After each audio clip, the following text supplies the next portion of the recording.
Okay, we're going to try to finish chapter 16. Again, I'm not getting too deeply into this chapter for the sake of time, but if you look at slides number 48 and 49, you can see the results of the positive rights created by FDR and his second Bill of Rights, okay? The founding generation had no problem with a safety net.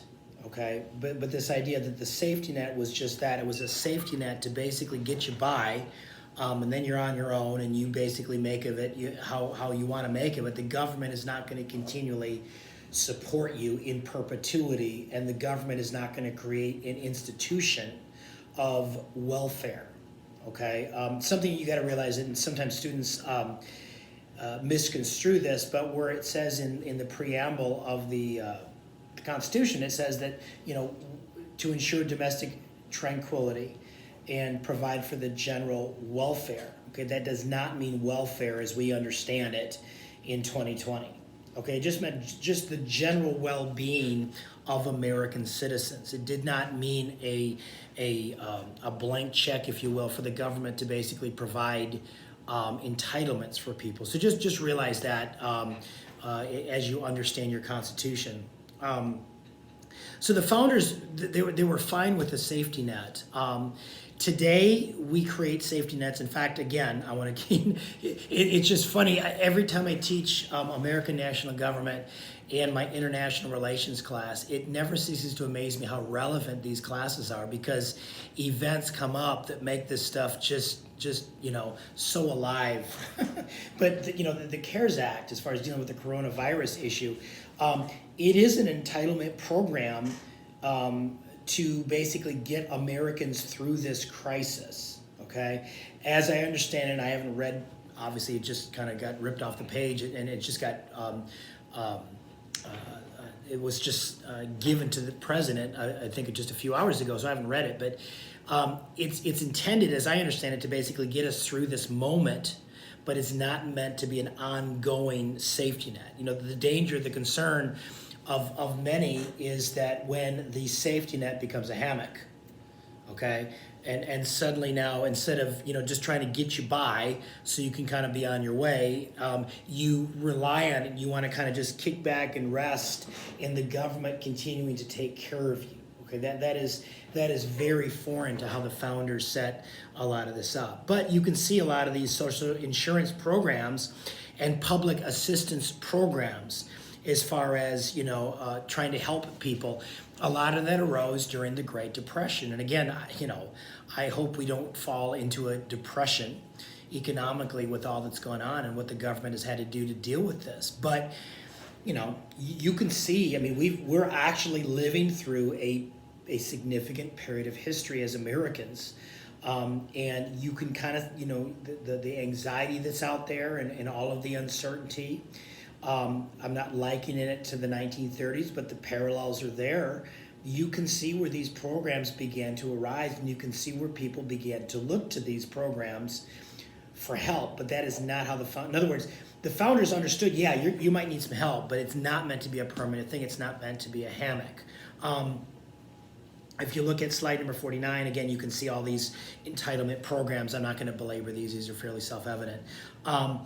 Want to focus your attention on slide number 40 or slide number 50, contrasting the American way of dealing with the general welfare with the European way. A lot of times, contrast is the mother of clarity. If you can compare two different visions of something, you can understand it a lot better. But in the European system, okay, in the European experience, they had aristocracies, right? They had kings, queens, lords, ladies, okay? So democracy arose in reaction to centuries of aristocratic rule, okay? So it brought the concept of economic privilege to the forefront.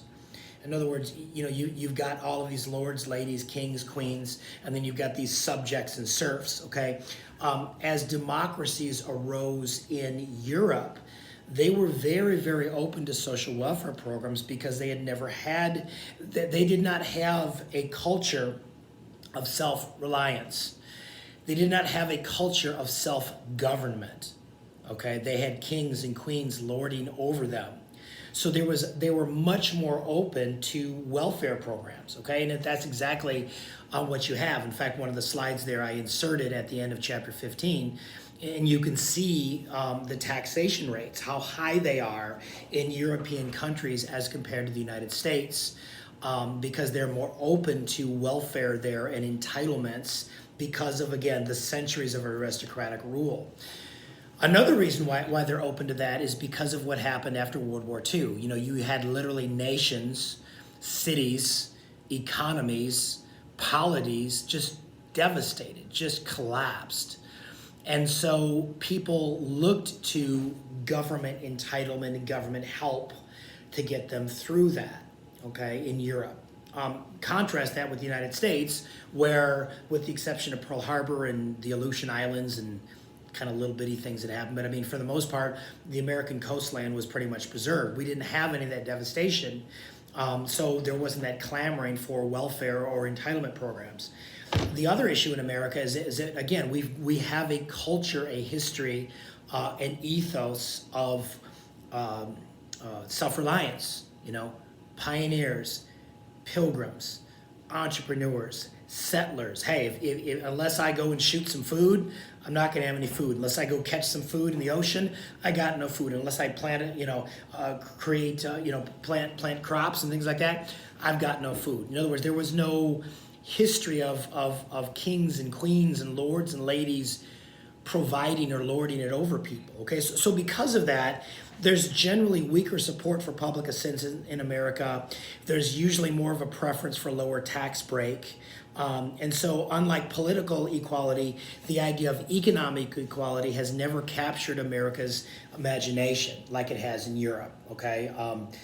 The Bernie Sanders candidacy notwithstanding, okay, generally speaking, that has not been something that Americans have gone for, okay? The younger generations of America tend to be more open to socialism.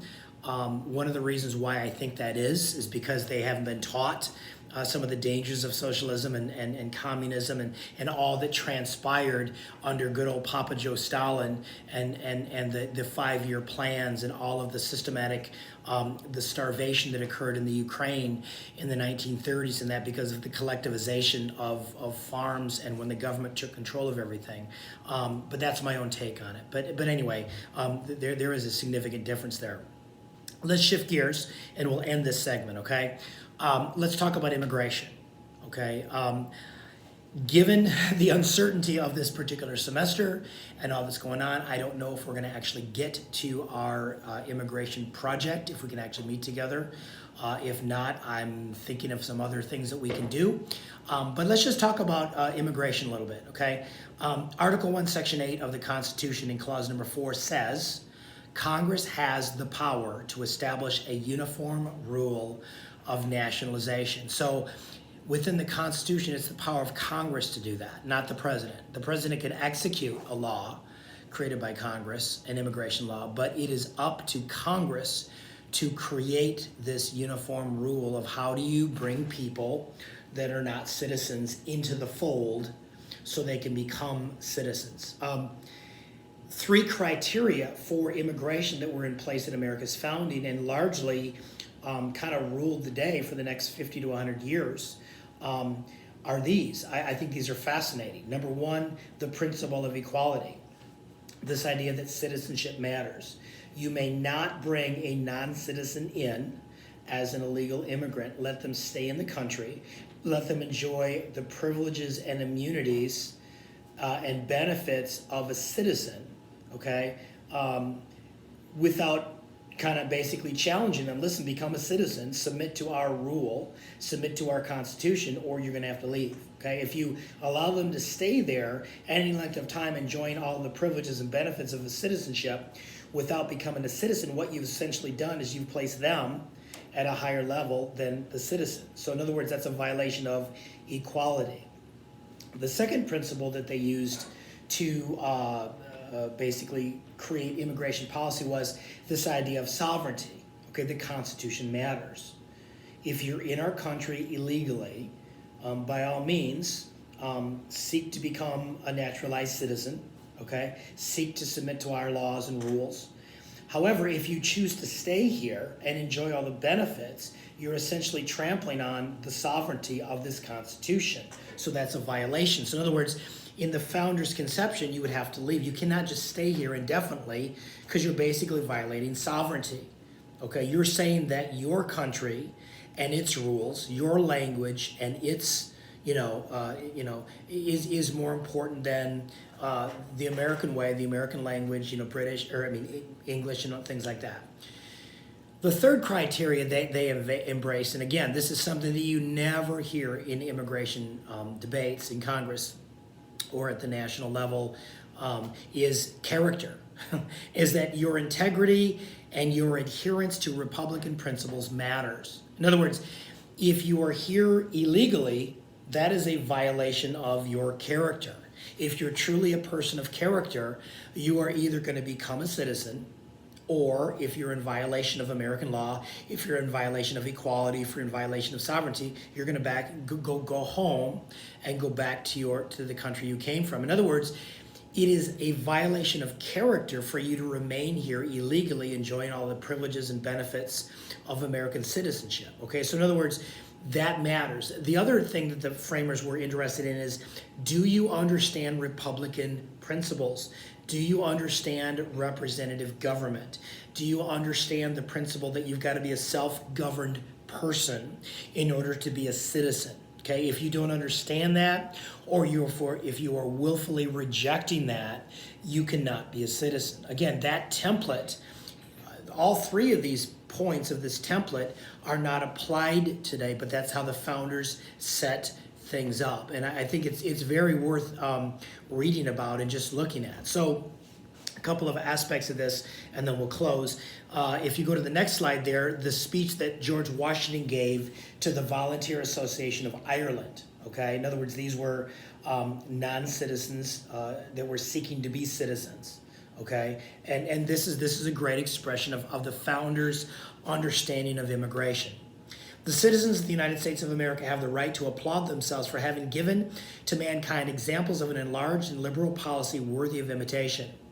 All possess alike liberty of conscience and immunities of citizenship. It is now no more that toleration is spoke of as if it were the indulgence of one class of citizens that another enjoyed the exercise of their inherent natural rights.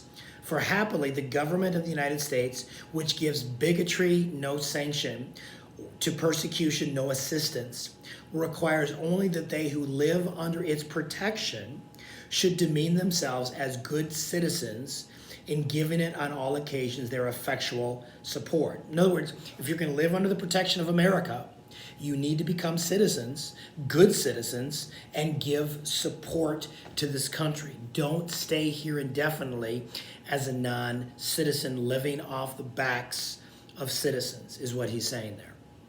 And then finally, John Quincy Adams, the next slide, as Secretary of State, said this: "The American Republic invites nobody to come. We will keep out nobody. Arrivals will suffer no disadvantages as aliens, but they can expect no advantages either. Native-born and foreign-born face equal opportunities. What happens to them depends entirely on their individual ability and exertions and on good fortune." Okay, so in other words, government is not going to step in and prop up an immigrant. Okay, you're going to have to make your own way, just like current American citizens make your own way. So you see a lot of the emphasis on self-reliance, and again, on self-government. And so it's just interesting to contrast that with a lot of the policies of today. And again, you do not hear about, is this a violation of equality? Is this a violation of sovereignty?